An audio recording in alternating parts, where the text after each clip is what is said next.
notre entreprise est basée à Orléans. Nous avons ici une équipe d'une cinquantaine de personnes, 45 personnes précisément. Et nous avons également un site en Inde de 90 personnes. Notre métier consiste à proposer des services destinés à une clientèle d'industriels pour les aider à mieux gérer leur budget transport, donc à mieux acheter et à mieux organiser. Donc nous avons un cœur de métier sur lequel s'est construit l'entreprise, qui est donc le freight audit en anglais, donc l'audit de factures transport, qui consiste à recevoir les factures de transport de nos clients, de les traiter, de les vérifier et donc de présenter après aux clients les fichiers, les factures bonnes à payer. Donc quand j'ai rencontré le dirigeant d'IPS Europe, ça a été très intéressant parce qu'il était vraiment très motivé dans cette démarche.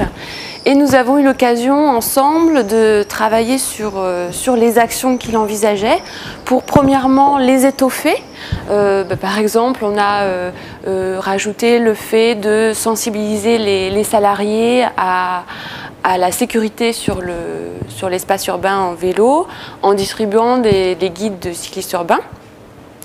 Dans un deuxième temps, nous avons structuré et formalisé les actions afin d'avoir une démarche vraiment réfléchie et de pouvoir valoriser l'ensemble de leur démarche auprès des acteurs.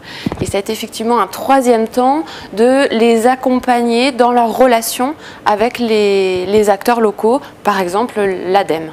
Le facteur déclenchant, comme je l'ai expliqué à notre soirée de jeudi dernier, c'est une discussion avec l'une de mes collaboratrices qui m'a dit « bah oui, mais moi j'aimerais bien venir en vélo, mais moi, où est-ce que je le mets le soir? Parce que je suis en appartement ». Effectivement, quand j'étais en appartement, je n'utilisais pas mon vélo. Pour les mêmes raisons, j'avais peur de me faire voler dans la cave.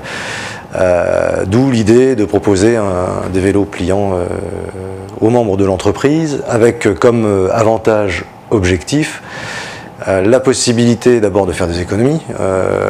C'est une économie objectivement directe et mesurable pour le compte de la personne utilisatrice. La possibilité de faire du sport, comme j'ai dit, en temps masqué. Quand on a peu de temps, je trouve qu'il est plus rationnel de faire du sport sur son vélo pour venir au travail et en repartir que d'aller dans une salle de sport le soir. La possibilité même de gagner du temps. Dans le parcours urbain, je me suis rendu compte que à partir de la tangentielle jusqu'en centre-ville, ça va beaucoup plus vite en vélo qu'en voiture. Et puis avec le vélo pliant, un peu la cerise sur le gâteau, la possibilité de combiner le vélo avec d'autres modes de transport, le covoiturage, le train, le tram. Alors pour l'entreprise, très concrètement, et ça a aussi été un facteur déclenchant pour moi, c'était d'éviter de redécaper encore du terrain pour remettre des parkings avec du bitume, donc un peu désengorger le parking. Donc l'intérêt pour l'entreprise, c'est que je pense qu'on va pouvoir différer notre projet de construction de parking, au moins, si ce n'est pas l'annuler. Et puis pour la collectivité, évidemment, c'est les fameuses réductions de production de gaz à effet de serre.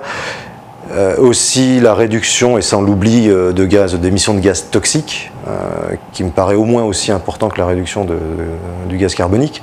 Et puis on est en milieu quand même urbain, donc aider à la réduction des engorgements routiers.